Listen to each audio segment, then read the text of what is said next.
திருச்சிற்றம்பலம். அண்ட சராசரங்களுக்கெல்லாம் அதிபதியாக விளங்கக்கூடிய முருகப்பெருமானுடைய ஒப்பற்ற பெரும் கருணையினாலே சென்னை ICF கமலவிநாயகர் சத்சங்கத்தின் சார்பாக நாயன்மார்களுடைய குரு பூஜைகளை எல்லாம் மிகச் சிறப்பாக அவருடைய புனித வரலாற்றினை சிந்திக்கும் முகமாக ஏற்பாடு செய்யப்பட்டிருக்கக்கூடிய குரு பூஜையிலே இன்றைய தினம் நாம் இளையான்குடிமாற நாயனாருடைய வரலாற்றை சிந்திப்பதற்கு திருவருள் கூட்டியிருக்கிறது. இளையான்தன் குடிமாறன் அடியார்க்கும் அடியேன் என்று திருத்தொண்ட தொகையிலே சுந்தரமூர்த்தி சுவாமிகள் அருள் செய்கின்றார். இளையான்குடி எங்கே இருக்குது அப்படின்னு கேட்குற பொழுது சிலர் சோழ நாட்டில் இருக்குங்கிறாங்க, சில பேர் பாண்டிய நாட்டில் இருக்கிறாங்க, தொண்டை நாட்டில் இருக்கிறது தான் இளையான்குடிங்கிறாங்க. அவரவர்களுக்குரிய சான்றுகளை வழங்குகிறார்கள். இந்த இளையான்குடி என்று சொல்லக்கூடிய அந்த இளையார்கள் அவர்கள் அந்த குடி பேரு, அந்த குடியினர் வாழ்ந்த இடம், அதனால இளையான்குடி. அங்கே வேளாளர் குலத்திலே அந்த குலத்திலே திரு அவதாரம் செய்தவர் இளையான்குடி பதிமாறனார். அவரு தமக்கு மேலே தலைவன் இல்லாதவனாக வழங்கக்கூடிய பதிப்பொருளாக இருக்கக்கூடிய சிவத்தினுடைய அந்த பெருமையிலே அடிமைத்திறம் செய்வதிலே அந்த தன்மையிலே மேன்மை தரித்துள்ளார். சிவனுக்கு அடிமை, சிவனடியாருக்கும் அடிமை, நிரம்ப செல்வம் உடையவராக வழங்கி இருக்கிறார். இந்த உழவு தொழிலினாலே அவர் வளமெல்லாம் மேம்பட்டு நிரம்ப செல்வம் உடையவராக விளங்கினார். செல்வத்தினுடைய பயனாக அடியார்களுக்கு வேண்டுவன செய்த அந்த தன்மையிலே விளங்கினார்.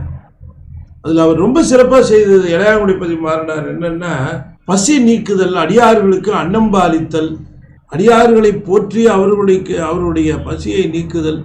எப்படி நீக்குவார்னு கேட்டால், வரவங்களுக்கு சாப்பாடு போடுறதில்ல, தேடி போய் அழைத்து வந்து அன்னம்பாலித்தல். அப்படி அன்னம்பாலிக்கிற பொழுது வந்து அப்படி உணவு ஏற்கிறவர்களை அவர் எப்படி கருதுவார்னா சிவனடியாராக கருதுவார். திருநீர் தரித்து உருத்ராகம் போட்டு அப்படி இருக்கிற அடியார்களை, நேரம் வந்தவர்கள் யாரா இருந்தாலும் சரி, அவர்கள் எங்கள் சிவபெருமானுடைய அன்பர்.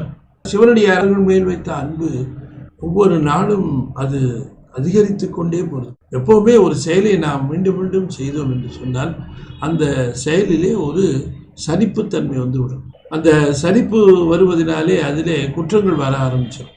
எப்போவுமே நீங்கள் ஒரு செயலை செய்கிறீங்க வச்சுக்கோங்க, சாப்பாடு போடுறீங்கன்னு வச்சுக்கோங்களேன், அதை தினம் 2 பேருக்கு சாப்பாடு போடும்போது அதை செய்கிற பொழுது சாப்பாடு ரைட்டு வாங்க உட்காருங்க, இலையை போடுப்பா, இலை கொஞ்சம் கிழிஞ்சிருக்கு, வேற இலை போடு, தண்ணி வை, சாப்பாடு கிளம்பி போடு.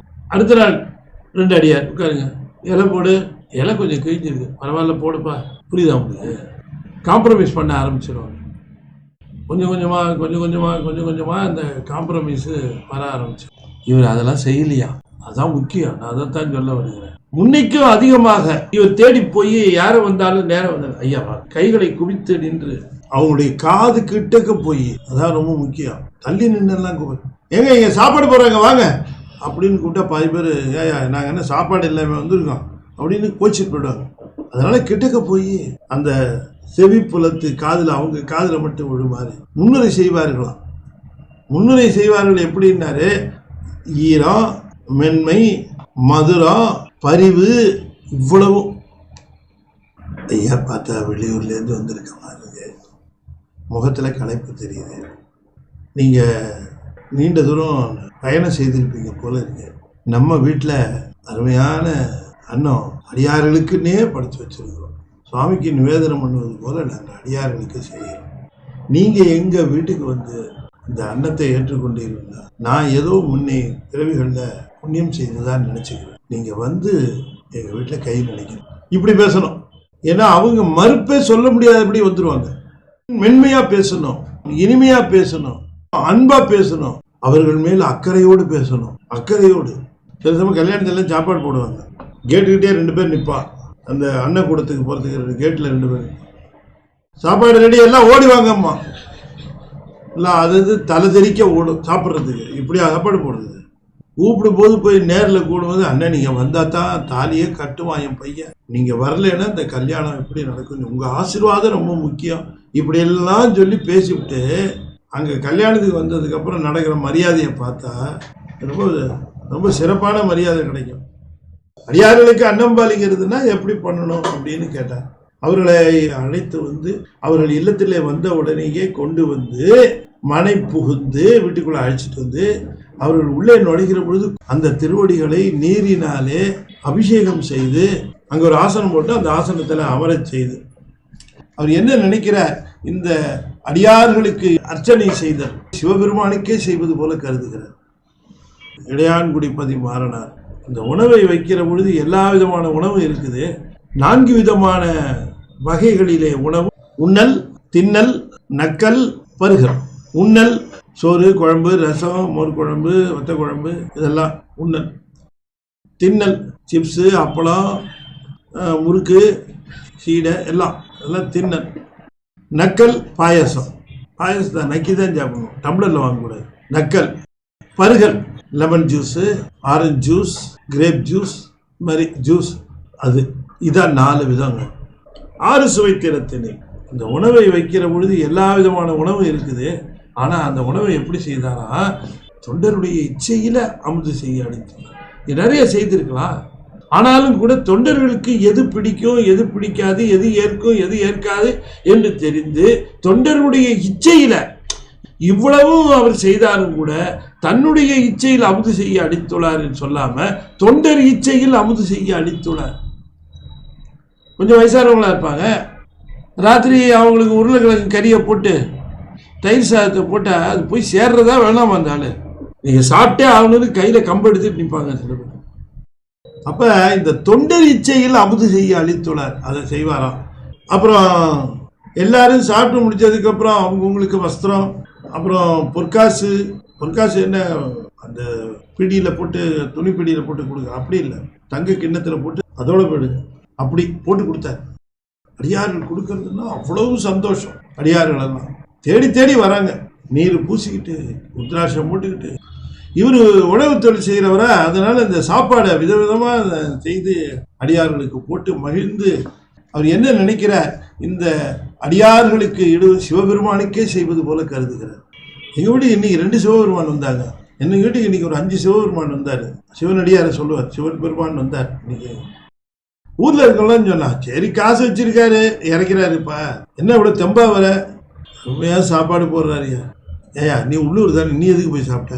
இல்லைப்பா நானும் போனேன், அவர் கூப்பிட்டாரு, சாப்பிட வரீங்களான்னு கேட்டார், சரின்னு போயிட்டேன். திருநீர் பூசி இருக்கிறத பார்த்துட்டு வாயா அப்படின்னு கூப்பிட்டாரு, சரின்னு போயிட்டேன் நானும். ஏன் வெளியூர் இருக்கிறவங்களுக்கு தனியாக சாப்பிடு? இல்லை இல்லை, அவர் உள்ளூரில் இருந்தாலும் சிவபெருமான் பேரை சொல்லிட்டு யாராவது போனாங்க டக்குன்னு சாப்பாடு கூப்பிட்டுருவார்.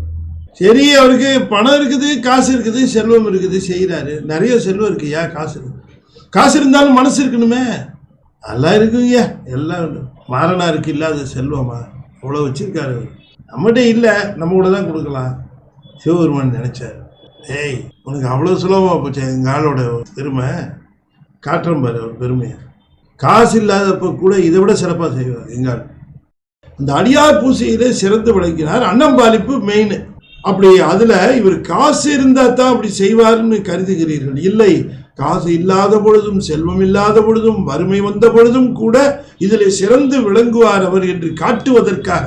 உணர்த்தவனா 1-2 பேர் கொண்டு அறிவித்தன்னா உலகம் முழுக்க அறிவிக்க, இந்த நாடு உலகம் எல்லாம் தெரிந்து கொள்ளும். அதனாலதான் அறிவிச்சதுனாலதான் இத்தனை ஆண்டுகள் கழித்து, நூற்றாண்டுகள் கழித்து இன்னைக்கும் இளையான்குடி மாறனாயனாரை பேசுகிறோம், சிந்திக்கிறோம். அறிவித்தார், சிவம் அறிவித்தா அது உலகம் எல்லாம் பரவும். சிவம் சங்கல்பம் பண்ணிச்சுன்னா வரும், சங்கல்பம் பண்ணா போகும், அவ்வளவுதான். சங்கல்பம் செய்தார். என்ன சங்கல்பம் செய்தார்? வளமிக்க செல்வமானது மெல்ல மறைந்து ஒவ்வொரு நாளும் அது குறைந்து கொண்டே வந்து வெகு சீக்கிரம் வறுமை பதம். செல்வம் வரத்துக்கு தான் ரொம்ப நாள் ஆகும் இல்லையா? நாடக அரங்கில் கூட்டம் வரத்துக்கு 1-2 பேரா வருவாங்க. நாடகம் முடிஞ்சிருச்சுன்னா மொத்த பேரும் ஒரே நேரத்தில் தானே போவான், 2 பேரும் 1 பேரா போவான். அப்படிதான் போனாங்கல்ல. அது போல செல்வம் போயிடுச்சு, எல்லா செல்வமும் போயிடுச்சு. சேக்கிழாருக்கே வலிக்குது. இவர் பாடி ஈஸியாக எடுத்துவிட்டார், எல்லாத்தையும் கொடுக்குற மாதிரி கொடுத்துட்டு எடுத்துட்டாரு. அவர் உள்ள அடியாருக்கு கொடுக்க முடியலையேன்னு என்ன பாடுபட்டுருக்கும். அடியாருக்கு குறைஞ்சி போச்சே, என் அடியார்களுக்கு இன்னும் நிறையா செய்யலாம் சொல்லிடுச்சே, நான் அவ்வளோ பெரிய பாவி பொழுது அடியார்களுக்கு கொடுக்க முடியாத அளவுக்கு என்னுடைய வினை என்னை தடுக்கிறது என்று கருதினார், கண்ணீர் சிந்தினார். அப்போ கூட சிவனை காசு கொடுக்காம எடுத்துட்டிய பாவி, என்னை ஏழையாக்கி விட்டிய அப்படின்னு சொல்லி சிவனை வருத்தவே இல்லை, போச்சுக்கவே இல்லை. செல்வம் போச்சு, ஆனால் அடியார்களுக்கு நல்லா செய்யலாமே, போச்சு, என்ன பண்ணலாம். சரி, வளம் சுருங்கிச்சு, மனம் சுருங்கலை.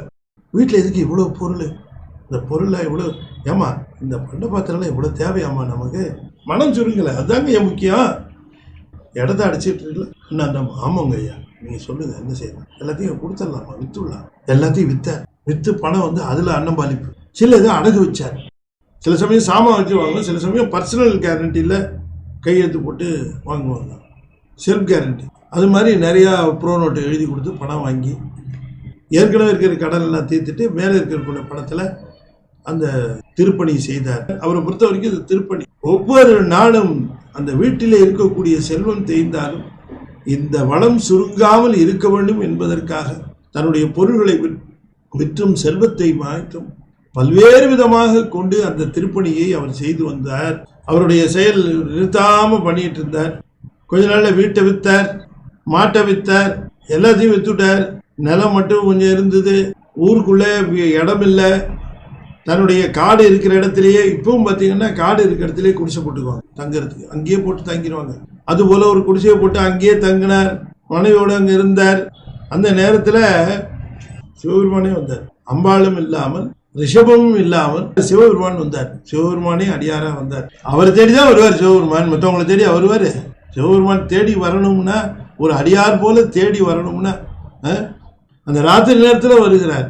சும்மா அப்படி பாவலாவுக்கு ஊரில் இருக்க 2 பேரை கேட்டார். இந்த மாறனார்னு ஒருத்தர் இங்கே இருந்தார், எங்கே எதுக்குங்க, எங்கப்பா இருக்கார், அவர் ஊருக்கு வெளியில் இருக்கார், இந்த நேரத்தில் எங்கே போகிறீங்க நீங்கள் தேடிக்கிட்டு, அவரை பார்க்கணும்ப்பா, நல்லா இருந்த காலத்துல எல்லாம் போகல, அவர் அங்கே எங்கேயோ போயிட்டாரு. இந்த மாதிரி அங்கே தூரங்க ஒரு கொட்டா தெரியுதுல்ல, அது அவரு தான். இவர் விசாரிச்சுட்டு வர மாதிரி வர நடிக்கிறது இல்லை, நம்மளால மிஞ்சறதுக்கு ஆள் உண்டா. அப்படியே வந்தார். வந்த நேரம் எப்படி இருக்கு பாருங்க, எப்படி செலக்ட் பண்ணுறாரு பாருங்க. ராத்திரி நேரத்தில் மழை பெய்கிற காலம், பெஞ்சிட்டு இருக்கு. வெறும் வயிற்றுல படுத்திருக்கிறாங்க புருஷன் முன்னாடி. காலையில் தான் போய் நெல்லை விதைச்சிட்டு வந்திருக்கிறாரு, விதை நெல்லை விதைச்சிட்டு வந்திருக்கிறாரு. இருக்கிற கொஞ்சம் நிலத்தில் ஒன்றும் இல்லை, பசியோடையே படுத்திருக்கிறாங்க. செல்வம் இருந்தால் பல ஆதரவு இருக்கும், செல்வம் இல்லை, அப்போ ஆதரவே இல்லாமல் பசியோடையே படுத்திருக்கிறாங்க. இல்லை அடைத்த பிறகு அந்த வீட்டுக்கு இந்த விருந்தாளி போனார். பசியாக இருக்கிற நேரத்தில் கதவை தட்டினா எப்படி இருக்கு நீங்கள் யோசனை பண்ணுங்க. தனக்கே பசி, தாங்க முடியாத பசி, வீட்டில் ஒன்றும் கிடையாது. இந்த நேரத்தில் கதவை தட்டுனா அப்போ கூட அவர் எழுந்திருச்சு, யாரோ ஒரு வழிபோக்கராக இருக்குமோ, ஏதாவது உதவி கேட்டு பசிக்காக வந்திருப்பாரோ என்று கொஞ்சம் கூட யோசிக்காம எதிர்கொண்டார். இல்லத்தை அடைத்தார், பண்புக்கு அடைப்பு ஏற்படலை. நீ அந்த நாயனாருடைய அந்த உள்ள கிடைக்கைய பாரு, அது திரும்ப திரும்ப என்ன நினைக்குது, வந்தவர் ஒரு அடியாராக இருந்தார், அவர் பசி என்று வந்து விட்டார், எப்படி தீர்ப்பது, அது எப்படியாவது செய்தாக வேண்டும் என்று கருதி கொண்டே போய் கதவை திறக்கிறார். வந்திருக்கிறது பரமேஸ்வரனுங்கிறது அவருக்கு தெரியல. ஒரு அடியார் போல வந்தார். கதவை திறந்தா மழையில சொட்ட சொட்டா நனைஞ்சு நிற்கிற, வயிற்ற பிடிச்சிக்கிட்டே நிற்கிற. அப்பா நீ தான் மாறினாரா? ஆமாம் சாமி. நல்ல வேலைப்பா, நீ எங்கேயோ வீட்டில் இருக்கியோ வெளியில் போயிட்டியோன்னு நினச்சேன், இனிமேல் எனக்கு கவலை இல்லை. சொல்லுங்க சாமி, என்ன ரொம்ப பசிக்குதுப்பா, தாங்க முடியாத பசி, உன்கிட்ட வந்தால் சாப்பாடு கிடைக்கும்னு எனக்கு தெரியும், அதனால தான் தேடி பிடிச்சி வந்தேன்ப்பா. இந்த நேரத்தில் யாருப்பா போடுவா, அதனால தான் வந்தேன் அப்படின்னு அந்த வயிற்றை பற்றி கொண்டே சொன்னார். இவருக்கு பகீர்னுச்சு. இப்போ என்ன செய்யறது? அவரை பார்த்து சொன்னார், இதோ இப்படி உட்காருங்க, கொஞ்சம் நான் வேணுங்கிறது ஏற்பாடு பண்ணுறேன், இப்போ சாப்பிட்றலாம், கொஞ்சம் அப்படி உட்காந்து கொஞ்சம் ஓய்வு விடுங்க அப்படின்னு சொல்லிட்டு வீட்டுக்குள்ள வந்தார். ஒரு துண்டை எடுத்துட்டு போனார் வெளியில. பெரிய ஆசை வந்து, ஐயோ இவ்வளோ பசியோட ஒருத்தர் வந்திருக்கார், நாலவா போய் தேடி தேடி பிடித்து அழைத்து வந்து கொடுப்பேன். இன்னைக்கு அந்த சிவமே வீடு நோக்கி வந்திருக்குதே, நான் தேடி போய் அடியாரை தேடி போக இருக்க இந்த சிவமே என் வீட்டிற்கு வந்திருக்கிறதே, இந்த அடியாருக்கு நான் எப்படியாவது என்ன செய்யறது? அவருக்கு கொண்டு போய் வெளியில துண்டை கொடுத்து கொஞ்சம் ஓய்விடுங்க, ஏற்பாடு பண்றேன்னு உள்ள வந்தார். அம்மையாரை பார்த்து சொன்னார், பார்த்தாலே தவத்தில் சிறந்தவர் என்று தெரிகிறது. ரொம்ப பசியோட வயிற்றுல கையை பிடிச்சிக்கிட்டே தான் பேசுறார். தவத்தில் சிறந்த அவரை விட்டு விடுமா பசி யாரை விடும்? இந்த அம்மையாரை பார்த்து கேட்கிறார், செய்யலாம். ஆகா, இந்த அம்மையார் பாருங்க, அதனாலதான் நாயனாரை அழைச்சிட்டு போகும்போது அந்த அம்மையாரையும் கூட்டிட்டு போயிட்டார் சாமி. என்ன அம்மையார் பாருங்க, அந்த அம்மையார்கிட்ட திரும்பவும் விவரமா சொல்றாரு. அம்மா, நம்ம 2 பேரும் சாப்பிட்டு 2-3 நாள் ஆச்சு, எனக்கு நல்லா தெரியும் நமக்கே உணவு இல்லை. அம்பாளினுடைய ஒரு வாகத்தில் இருக்கக்கூடிய சிவபெருமானுக்கு ரொம்ப இனியவர், எவ்வளவு ரெக்கமெண்ட் பண்றாரு பாரு. அம்மா, அவருக்கு எப்படியாவது சாப்பாடு போட்டாகணுமா, அவர் பசிக்கு பொருத்தமா ஒரு உணவு கொடுக்கணுமா, நம்ம என்னம்மா செய்யலாம் என்று இந்த அம்மையாரே கேட்கிறார். இவருக்கு என்ன செய்யறதுன்னு இவருக்கு தெரியல, யோசனை வரமாட்டேங்குது. சாப்பாடு போடணும் தான் தோணுது, என்ன செய்யறதுன்னு தெரியல. இந்த அம்மையார் தான் பதட்டம் இல்லாமல் இருப்பாங்க. அவர் உடனே அந்த அம்மையார் சொல்றாங்க, சாமி நீங்கள் சொல்லும்போது நானும் கூட யோசனை பண்ணிக்கிட்டே தான் இருக்கிறேன். ஒன்றுமே இல்லையே சாமி, ஒரு பானையில் ஒரு மணி நெல் கூட இல்லையே. நம்ம எல்லாத்திட்டையும் வாங்கி அன்னம் பாலிச்சிட்டோம், இனிமேல் நமக்கு யாரும் தரத்துக்கு ஆள் இல்லைன்னாங்க. அதனால தான் ஊரை விட்டு வெளியில் வந்தாங்க. சரி, அப்படியே இருந்தாலும் கூட பொழுது போயிருச்சே, எந்த இடத்துல போய் கேட்கறது, யாருக்கிட்ட கேட்கறது, இந்த நேரங்கட்ட நேரத்தில் யார் உதவி செய்வா, யார் கதவை தட்ட முடியும், மழை வேற பெய்யுது. அந்த அம்மா தன்னை நொந்துக்கிறாங்க. நான் எவ்வளோ தீமையான ஒரு கணவனார் வந்து கேட்குறாங்க, சமைச்சு போடணும் அடியாருக்குன்னு கேட்கும்போது அவர்கிட்ட என்னால் முடியாது ஒன்றும் இல்லைன்னு சொல்கிறதுக்கு நான் என்ன தீவனை செய்தேனோங்கிறாங்க. நான் என்ன தீவனை செஞ்சிருந்தேன் என் வாயால் எங்கள் வீட்டுக்காரர் ஒரு அடியாருக்குத்தானே சாப்பாடு கேட்குறாரு, அதை நான் இல்லைன்னு சொல்கிறதுக்கு நான் பாவி ஆயிட்டேன்னு வெளியில் உட்காந்து இத்தனையும் கேட்டுக்கிட்டே இருக்காரு. தூங்குற மாதிரி பாவனா பண்ணிட்டு, ஒன்று செய்யலாமா அப்படின்னு சொல்லுமா, என்ன நம்முடைய வறுமையெல்லாம் நீங்குவதற்கு இன்னைக்கு வயக்காட்டில் போய் நாற்று நடுறதுக்காக இந்த விதை நெல்லை எடுத்து தூவுனீங்களா இல்லையா? நாற்று நடுறதுக்காக ஒரு குறிப்பிட்ட இடத்துல அந்த விதை நெல்லை தூவி அது நாற்று வந்ததுக்கப்புறம் தான் எடுத்துட்டு போய் நாற்றை நிலத்தில் நடுவாங்க. அப்போ தள்ளி தள்ளி நடுவாங்க. இப்போ இந்த இடத்துல ஒரு குறிப்பிட்ட இடத்துல கொஞ்சமாக இருந்தால் இருக்கும், அதில் தூவி இருப்பாங்க.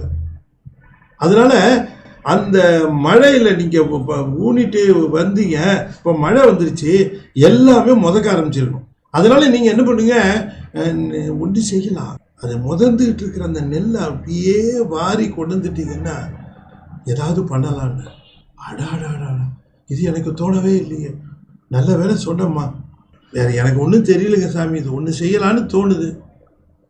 வித்தும் இடல் வேண்டும் கொள்ளோ விருந்தோமி மிச்சில் மிசைவான் புலம்னாரு வள்ளுவர். ஏன்னா உழவன் எவ்வளவு வறுமை வந்தாலும் விதை நெல்லை சாப்பிட மாட்டான், எந்த காலத்திலும் விதை நெல்லை சாப்பிட மாட்டான், பட்டினியா கிடந்தாலும் கிடப்பான், விதை நெல்லை சாப்பிட மாட்டான். ஆனா அந்த விதை நெல்லையே எடுத்து நமக்கு என்ன ஆனாலும் சரி, ஏன்னா மூலத்தையே சாப்பிடுவது போல, மூலம் சாப்பிட்டா அப்புறம் எங்க இருக்கு செல்வம் இல்லையா? தங்க முட்டை இடுற மாதிரி அந்த நிலமானது அந்த விதை நெல்ல அது முளைத்து கொண்டே வரும். வார்த்தையா அறுத்து விட்டா அது போல. அதாவது மாறினார் என்னன்னா, இதை அவங்க சொன்னோன்னா அவருக்கு எப்படி இருந்துச்சா, போன செல்வமெல்லாம் திரும்பி வந்த மாதிரி மகிழ்ச்சி வந்துதான். என்ன சொல்றது, சென்ற செல்வமெல்லாம் திரும்ப வந்துட்ட மாதிரி. சரிம்மா இதை போய் எடுத்துட்டு வரேன்னு வினாடி நேரத்தில் கிளம்புனார்.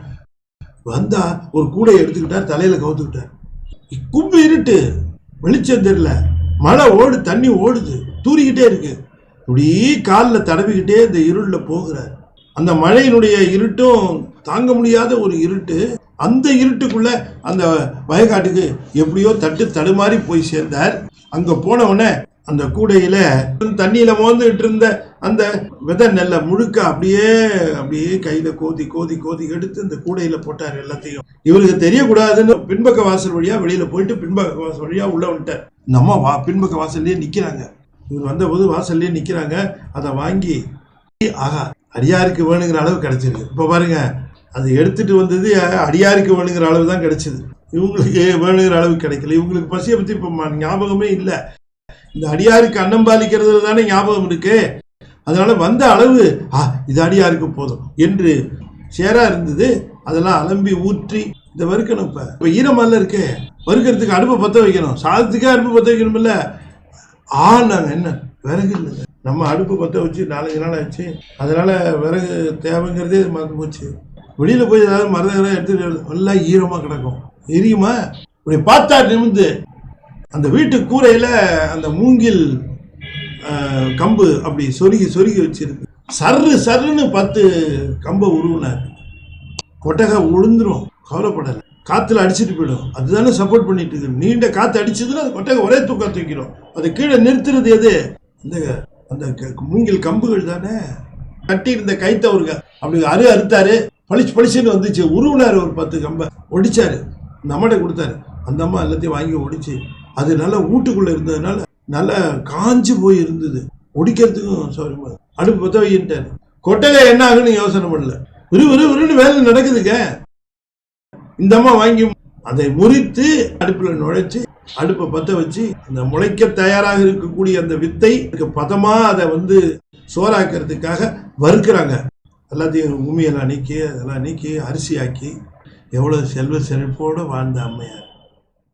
இந்த அம்மையார் அதை பற்றிலாம் கவலைப்படலை. அவங்க என்ன செய்தாங்களாம், ஒரு துளி வெறுப்பு கூட இல்லாத நிலையில், அதாவது இப்படி கசாம்சான்னு செய்கிறாங்களே அது சாப்பாடு இப்படி இருக்குமோன்னு நினச்சிடக்கூடாது. சுத்த பத்தமாக வெறுப்பு இல்லாதபடிக்கு தூய்மையாக சாப்பாடாக்குனாங்க. ஏன்னா சிவன் சாப்பிடுது, சாதம் கொதிச்சுட்டு இருக்கு, இன்னும் கொஞ்ச நாளையில் பதம் பார்த்து இறக்கிற வேண்டியதான். இந்த அம்மா என்ன ஆச்சா என்ன ஆச்சா, இந்த அம்மையார் நின்று பக்கத்தில் கையை பிசைகிறாங்க. என்னம்மா என்ன கையை பிசைகிறேன், என்ன சாப்பாடு தருது, சரிங்க சாதம் இருக்கு, வெறும் சாதத்தை எப்படி போடுறது, ஒரு கறி வேணாமா, கறிக்கு என்னங்க செய்யறது, சோறு ரெடி ஆயிடுச்சு, கஞ்சியாவா கொடுக்க முடியும். உடனே அவருக்கு ஒரு நினைப்பு வந்தது. கேட்ட உடனே அவர் என்ன பண்ணார், அந்த அம்மா ஒரு ஐடியா சொன்னாங்க, இப்போ இவருக்கு ஒரு ஐடியா வரணும்ல, அதனால இவர் என்ன பண்ணார், என்னம்மா அது இப்படி கேட்குறேன், நான் சாப்பாடு ரெடி ஆகிடும், அவருக்கு கூப்பிட்டு சாப்பாடு போட்டுடலான்னு நினச்சேன், எவ்வளோ தூரம் நடந்து வந்தாருன்னு தெரியல, கொஞ்சம் வயதானவரான்னு தெரியறாரு, வயிற்ற பிடிச்சி பேசுகிறாரு, அவர் நம்ம வீட்டில் சாப்பிட்றலான்னு நம்பிக்கையோடு வந்திருக்காரு, கொஞ்சம் வெயிட் பண்ணுங்கன்னு சொன்னேன், கொஞ்சம் காத்திருங்கன்னு சொன்னேன், இப்போ அவர் எப்படி தவிக்கிறாரோ தெரியல, இப்போ அவர் இந்த பசியினாலே என்ன துன்பம் அனுபவிக்கிறாரோ தெரியலையே, எவ்வளவுக்கு எவ்வளவு விரைவாக அந்த பசியை தீர்க்க முடியுமோ தீர்க்கணுமே, நான் என்ன செய்யறதுன்னு தெரியலையே, இப்போ கறி இல்லைங்கிறியம்மா, அது நானும் யோசிக்கிறேன் அப்படின்னாரு. பின்னால ஒரு தோட்டம், புஞ்ச பேர், எப்பவுமே காடு வச்சிருக்கிறவங்க வீட்டுக்கு பின்னாடி ஒரு தோட்டம் போட்டிருப்பாங்க, வேணுங்கிற காய் வெங்காயம் தக்காளி இதுக்கெல்லாம் வெளியில போயிட்டு இருக்க மாட்டாங்க, அங்கேதான் பறிச்சு அப்படியே ஃப்ரெஷ்ஷா சாப்பிட்பாங்க. அதுபோல இவரு பின்னால என்ன இருக்கு, எல்லாத்தையும் போயிடுச்சு, ஒன்றும் கிடையாதுங்க, இந்த கீரை போட்ட ஞாபகம் வந்தது, ஆனா முளைச்சி வந்திருக்குமான்னு தெரியலையே, இந்த இருட்டுல பின்னால போனாரு, இப்படி பார்த்தாரு, எல்லாம் குழி, இந்த கீரை பாத்தி இங்க கீரை, அதாவது இப்பதான் 2 இலை 3 இலை விட்டுருக்கு, இன்னும் குழிக்கு மேல வரல, கொஞ்சமா இந்த தண்டோட வந்திருக்குது, கொஞ்சம் பரவாயில்ல இது வந்துருச்சேன்னு வெடுக்குன்னு அத்தனையும் புடுங்கினார், தண்டோட புடுங்கினார். அப்படி அந்த குழியிலிருந்து வேரோட புடுங்கினது எப்படின்னா, ஆணவமலத்தினுடைய பழியை முழுமையாக வேரோடு பறிப்பவர் போல பறித்து கொண்டு வந்து அந்த அம்மாட்ட நல்லா கழுவி, கீரை இல்லையா அதை ஆயணும், எக்ஸ்பர்ட் அந்த அம்மா சமையல்ல, அந்த அம்மா எக்ஸ்பர்ட், வெறும் கீரையை தான் கொடுத்தாங்க, தண்டும் கீரை, அதை என்னென்னவோ பண்றாங்க, அதை கீரை கூட்டு பண்றாங்க, கொஞ்சோண்டு கீரை குழம்பு பண்றாங்க, கொஞ்சம் கீரை தோட்டல் பண்ணாங்க, எல்லாத்தையும் சீக்கிரம் பண்றாங்க. நிறைய மூங்கி கம்பை வாங்கி உடைச்சு போட்டாங்க, இந்த பக்கம் ஒரு அடுப்பு இந்த பக்கம் ஒரு அடுப்பு போட்டு சாதம் ரெடியா இருக்கு, இதையும் பண்ணிட்டாங்க. ஒரு கீரையை வச்சு இத்தனை காய் பண்ண, எங்க வீட்டுக்காரரு 4 விதத்தினில் 6 சுவை திறத்தினில் அன்னம்பாலி, இந்த அடியாருக்கு வெறும் கீரையும் அன்னமும் மட்டுமே போடக்கூடிய சிவனடியாருக்கு செய்யாமல் அவருடைய பசியை தீர்க்காமல் இப்படி ஒரு வாழ்வும் வாழ்வார், இப்படியும் வாழ வேண்டுமா, அவர்களுக்கு அல்லவா சிறந்த அமுது படைப்பதற்கே இந்த பிறப்பு வந்தது, என்னுடைய கணவனாருக்கும் எனக்கும் இந்த பிறப்பு அமைந்ததேன்னு மகிழ்ந்து இருந்தேனே, கண்ணில் தண்ணியா வந்தது அந்த அம்மா. இந்த திரு அமுதை சமைத்து சரியா தயாராக்கி நின்றார்கள். இங்க பாருங்க, கீரை கறி கூட்டு, கீரை தோட்டலும் பண்ணிட்டேன், சாதம் ரெடியா இருக்கு, நம்ம போய் அவரை அழைக்கலாமா அப்படின்னாங்க அந்த அம்மா. சீக்கிரமாக அவரை அமுது செய்விப்போம், சாப்பாடு போடுவோம்னு சொன்ன, அமுது செய்விப்போம் அப்படித்தான் சொல்லணும். பெரியவங்க வந்திருக்கிறது சிவம் இல்லையா, நம்முடைய உணர்வினால உணர முடியாத சிவபெருமானவர், அவருக்கு உணர்த்துறதுக்கு இவங்க போனாங்களாம். சாப்பாடு ரெடியா இருக்கு வாங்கணும், அவர் தான் எல்லாமே பார்த்துட்டு இருக்காரு, வெளியில் படுத்த மாதிரி இப்படி எல்லாம் கேட்டுட்டு இருக்காரு, என்ன நடக்குதுன்னு கேட்கிறாரு. இப்படி நின்று அந்த பெரியவரை, ஐயா அண்ணன் தயாரா இருக்கு, நீங்க அமுது செய்யணும், எங்களுக்கு வாழ்வு தரணும், இந்த பிறவியில் நாங்கள் உய்ய வேண்டும், திரு அமுது செய்து எங்களை உய்விப்பீராக பெருமானே எழுந்தருளுங்கள். அவருக்கு அந்த பாத பூஜையெல்லாம் பண்ணிட்டு அவரை அமர வச்சு சாப்பாடு போடணும் அப்படின்னு நினைக்கிறாங்க. அதனால அவரை எழுப்புறாங்க, ஐயா எழுந்திரிங்க, திரு அமுது ஆயத்தமாகி விட்டது அப்படின்னாங்க. அப்படியா அப்படின்னு நினைச்சாரு, அப்படியான்னாரு, அப்படி எழுந்தாருங்க, ஒரு மிகப்பெரிய சோதி தோன்றியது. இது என்ன அதிசயமா இருக்கு, இங்கே துயின்று கொண்டிருந்த அடியார் சிவசோதியாக விளங்குகிறாரே என்று மனைவியும் கணவனும் பிரமித்து பார்க்கிறார். அந்த சோதியை பார்த்து மயங்கி நின்ற தன்னுடைய அடியார்களுக்கு இடப வாகனனாய் தோன்றினார். முதல்ல அடியாரா வந்தார், அப்புறம் ஜோதியா தோன்றினார், அப்புறம் இடப வாகனனா வந்தார். சோதியா தோன்றது அரு உருவம், இது லிங்கம், அடியாரா வந்தது அது சங்கமம். இப்ப இடப வாகனனாய் தோன்றினார், இது மாகேஸ்வர மூர்த்தம். இந்த அடியாருக்குத்தான் இப்படி 3 விதமான சிறப்பு. இந்த பசி போக்குகின்ற அவ்வளவு ஒரு வறுமையிலேயும் அடியார் பசியை போக்குவதற்கு தன்னுடைய முழு முயற்சியை மேற்கொண்ட, மனம் நோகாமல், மனம் கோணாமல், வருந்தாமல் அடியாரை சாப்பிட வைக்க வேண்டும், அவர் பசியை போக்க வேண்டும் என்கிற ஒரே எண்ணத்திலே அவர்கள் செய்த அந்த அற்புதமான தொண்டை உலகறிய செய்து காட்டினார். வறுமையிலும் அடியாரை பேணுகிற தன்மை இந்த உலகம் தெரிந்து கொள்ள வேண்டும் என்று காட்டினார். அதனாலே இடப வாகனனாய் தோன்றினார். கணவனும் மனைவியும் இப்படி ஒரு காட்சி காண்போன்னு அவர் நினைக்கல. அந்த ரிஷப வாகனத்திலே காட்சி அளித்து அவருக்கு சொன்னார், அன்பனே, வேற பேர் சொல்லல, மாறனேன்னு கூப்பிடல. உனக்கு எதுக்கு மாறன்னு பேர்? நீ அன்பின் வடிவம், நீ அன்பன் அப்படின்னு. அன்பனே, சிவபூசையிலேயே சிறந்த அடியார் பூசையை செய்தவன் நீ. அன்பர் பூசை, சிவபெருமானுக்கு பூசை செய்ததில் கூட சிறக்கலாம். அவரு சிவனடியார்களை சிவபெருமானாக பாவித்து பூசப்பட்டார் பாருங்க. பாவித்தல் கூட இல்ல அக்கா, அதை உணர்ந்து சிவனடியாரை சிவமாகவே உணர்ந்து செய்தார் அல்லவா அந்த சங்கம பூசை. என்னுடைய மிகப்பெரிய அந்த சிவலோகத்துக்கு வா, உனக்கு ஒரு போஸ்ட் பாக்கி இருக்கு, காலியா இருக்கு, அதுல உன்னை போடுறேன். என்னன்னு கேட்டார். என்ன போஸ்ட்ன்னு. என்கிட்ட ரொம்ப ஃப்ரெண்டா இருக்கிறான் குபேர், அவன் தான் இந்த செல்வத்துக்கெல்லாம் அதிபதி, அவன்கிட்ட சங்கநிதி பதிபதி நிதி இருக்கு, அவனதான் இன்சார்ஜா போட்டிருக்கேன். இருந்தாலும் கூட ஃபண்ட்ஸ் எல்லாம் சரியா செலவு பண்றான்னு தெரியல.